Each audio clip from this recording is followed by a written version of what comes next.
శ్రీమాతన్నమః. Chhaava cinema వచ్చే నెలలో విడుదలవ్వబోతుంది. ఎన్నో కాంట్రవర్సీలు ఆ సినిమా విడుదలవుతోంది అని చెప్పి తెలియగానే. ఎందుకంటే ఈ శంభాజీ మహారాజ్కి సంబంధించి ఏదో ఒక పాట పెట్టారట.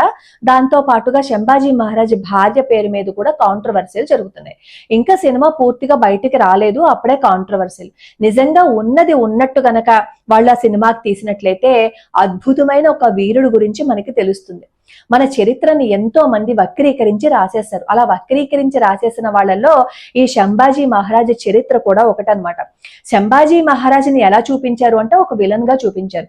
అదే టిప్పు సుల్తాన్ మాత్రం ఒక హీరోగా చూపించారు. అంటే టిప్పు సుల్తాన్ ఏమో మంచివాడిలాగా ప్రొజెక్ట్ చేశారు. ఈ శంభాజీ మహారాజునేమో చాలా చిరాగ్గా ఎక్స్పోజ్ చేసి మనలోకి పంపించేశారు దాన్ని. అందరూ శంభాజీ మహారాజ్ అనగానే ఓహో అతను ఇలాంటి వాడంట కదా, తండ్రిని ఇబ్బంది పెట్టాడంట కదా, తండ్రిని ఏడిపించాడంట కదా అని మాత్రమే అంటారు. ఎందుకంటే వక్రీకరించి రాసేశారు కాబట్టి.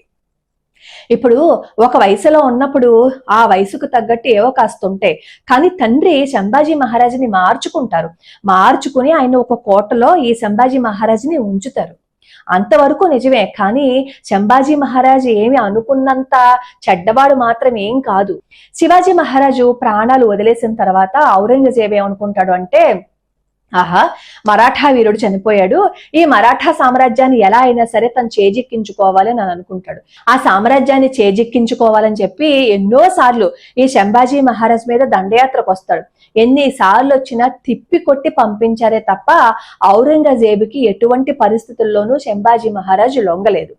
ఎంత ప్రయత్నించినా శంభాజీ మహారాజుని వశపరచుకోలేకపోయాడు, ఔరంగజేబు జయించలేకపోయాడు. కానీ ఎలా ఔరంగజేబుకి శంభాజీ మహారాజ్ చిక్కాడో తెలుసా? తిన్నింటి వాసాలు లెక్క పెట్టారు, ఇంట్లో వాళ్లే వెన్నుపోటు పొడి చేశారు అని అంటారు చూసారా? అలాగే ఈ శంభాజీ మహారాజు కూడా ఇంట్లో వాళ్లే వెన్నుపోటు పొడిచారనమాట. అలా వెన్నుపోటు పొడవడం వల్లే ఔరంగజేబుకి చిక్కుతారు శంభాజీ మహారాజు. శంభాజీ మహారాజుని చాలా చిత్రహింసలు పెడతాడు ఔరంగజేబు. అయినా సరే ఎటువంటి పరిస్థితుల్లోనూ ఔరంగజేబుకి లొంగడు. ఔరంగజేబు ఈ శంభాజీ మహారాజ్ నాలికి కోసేసి అంటాడు, నువ్వు ఇస్లాంలోకి మారిపోతే నిన్ను వదిలేస్తాను అంటే ఆ రక్తంతో రాసి చూపెడతాడు. ఎంత ప్రలోభ పెట్టినా నేను మాత్రం మారను, నేను మతం మారే ప్రసక్తే లేదు అని రాసి పంపిస్తే ఆ కోపానికి ఔరంగజేబు ఏం చేస్తాడో తెలుసా? ఈ శంభాజీ మహారాజ్ తో పాటు అతని అనుచరుణ్ణి కూడా ఎంత రాక్షసంగా ఏడిపిస్తాడు అంటే కళ్ళు తీసేస్తాడు, అలాగే చర్మాన్ని కోసేస్తాడు, శరీరంలోని ఒక్కొక్క అవయవం ఒక్కొక్క భాగం ఒక్కొక్కటి తీసేసి బయటికి ఏ క్షణంలో అయినా సరే అంత హింస పడుతున్నప్పుడు ఆ హింసను భరించలేక మతం మారిపోతాను అంటాడేమో అని ఔరంగజేబు ఆశ. కానీ శంభాజీ మహారాజ్ ఎవరి కొడుకు? శివాజీ మహారాజ్ కొడుకు. మతం మారతాడని ఎలా అనుకుంటాడు ఔరంగజేబు? ప్రాణాలు పోయే చివరి క్షణం వరకు కూడా ధైర్యంగానే ఉన్నాడు, దేశం కోసమే ఆలోచించాడు తప్ప తన ప్రాణాలు పోతాయని ఎప్పుడూ ఆలోచించలేదు శంభాజీ మహారాజ్. అప్పుడు ఔరంగజేబు ఏం చేస్తాడంటే ఈ శంభాజీ మహారాజుని ముక్కలుగా కొట్టేసి విసిరేస్తాడు. అంతా క్రూరంగా కర్కశంగా తన మాట వినలేదని చెప్పి ప్రాణాలు తీసేసిన శంభాజీ మహారాజుని అలాగా ముక్కలుగా చేసేస్తాడు. అంత క్రూరుడు అనమాట ఔరంగజేబు. అలాంటి క్రూరుడికి కూడా చేజిక్కలేదు శంభాజీ మహారాజు. వెన్నుపోటు పొడిచిన సొంత వాళ్ళ వల్ల ఔరంగజేబుకి చిక్కాడు. అసలు శంభాజీ మహారాజు చరిత్ర చదువుతుంటే రోమాలు నిక్కబడుచుకుంటాయి. ఇది కదా నా దేశం అని అనిపిస్తుంది. ఎలాగో సినిమా వస్తుంది కదా, అప్పుడు ఏవైనా కాంట్రవర్సీలు ఉంటే అప్పుడు మాట్లాడచ్చు. కానీ ఇంకా సినిమా పూర్తిగా విడుదల కాకముందే మనం అన్ని మాట్లాడాము అని అనుకోండి, నిజంగానే ఇలా మన ధర్మవీరుల గురించి మన దేశం గురించి ఎవరైనా సినిమా తీయాలంటే భయపడతారు. ప్రతిదానికి కాంట్రవర్సీ అంటారు. ఇంక ఏం సినిమా తీస్తామని చెప్పి వాళ్ళు సినిమా తీయడం ఆగిపోతారు. నిజంగానే అందులో తప్పులు ఉన్నాయని అనుకోండి, ఖచ్చితంగా మాట్లాడచ్చు. కానీ చిన్న చిన్న వాటిల్ని మనం పట్టించుకోకుండా ఉంటేనే బాగుంటుంది. అలాగే ఇంకొక కాంట్రవర్సీ ఏంటంటే శంభాజీ మహారాజ్ భార్య యేసుబాయి అని చెప్పి చెప్తున్నారు. మనకి వికీపీడియాలో చూసినా ఇంకెక్కడ తెలుగు స్క్రిప్ట్ లో చూస్తే వాళ్ళు యశుబాయికి యేసుబాయి అని చెప్పి రాసేశారనమాట.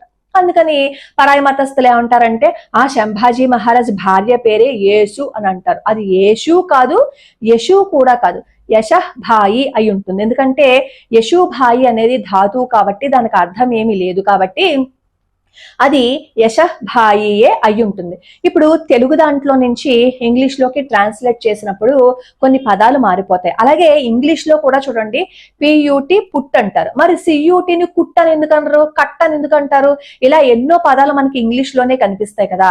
అది ట్రాన్స్లేషన్ లో ప్రాబ్లం తప్ప పేరు మాత్రం యశః భాయియే అయి ఉంటుంది. ఎందుకంటే అప్పట్లో ఈ యశ అని ఇంకా చాలా మందికి పేర్లు ఉండేవి. ఎందుకు అంటే ఈ శివాజీ మహారాజ్ యొక్క సహచరుడు ఎవరైతే ఉన్నారో ఆయన యశ్జీ కంక్, ఆయన క్షత్రియ వీరుడు అనమాట. ఆయన చరిత్ర చదవండి, అసలు ఆయన 7 అడుగులు ఎత్తుంటారు, 50 ఏనుగుల బలం ఎలా అయితే ఉంటుందో అంత బలవంతుడు అనమాట ఈ యశ్జీ కంక్. ఒకసారి ఏమవుతుందంటే కుతుబ్ షాహీ శివాజీ మహారాజ్ని అడుగుతాడు, నీ దగ్గర ఏనుగులు ఉన్నాయా అని. అసలు నిజం చెప్పాలి అంటే అప్పటికి ఈ శివాజీ మహారాజ్ దగ్గర ఏనుగులు లేవనమాట, ఉన్నాయి అంటారు. సరే అయితే పిలవండి ఒక 50 ఏనుగుల్ని అని చెప్పి ఈ కుతుబ్ షాహీ అంటే వస్తుంది ఉండు అని చెప్పి కాసేపు ఆగుతారు. అందరు చూస్తారు, ఏంటి 50 ఏనుగులు వస్తాయన్నారు కదా, ఎక్కడా రావట్లేదు ఏంటని. అప్పుడు ఒక 7 అడుగుల ఎత్తు దీర్ఘకాయుడు అనమాట అలా నడుచుకుంటూ వస్తాడు. అతను అక్కడ ఈ కుతుబ్ షాహీ ఎవరినైతే ఏనుగుల్ని చూపించాడో వాటిలతో పోరాడతాడనమాట, పోరాడి నిలబడతాడు. అంత వీరుడు ఈ యశస్జీ కంక్. అలాగే శివాజీ మహారాజ్ అంటే ప్రాణం, శివాజీ మహారాజు కోసమే నేను బ్రతుకుతున్నాను అని చెప్పి ఎన్నోసార్లు ఆయన అన్నారట. ఆయన ఆహార్యం చూసినట్లయితే మీకు చంద్రవంక కనిపిస్తుంది, అలాగే సంప్రదాయబద్ధంగా ఉన్న వేషధారణ కనిపిస్తుంది. ఆయన క్షత్రియుడు. ఇవన్నీ చూసినప్పుడు మనకి శంభాజీ మహారాజ్ భార్య పేరు యేషూబాయి అని ఎలా అనుకుంటాం?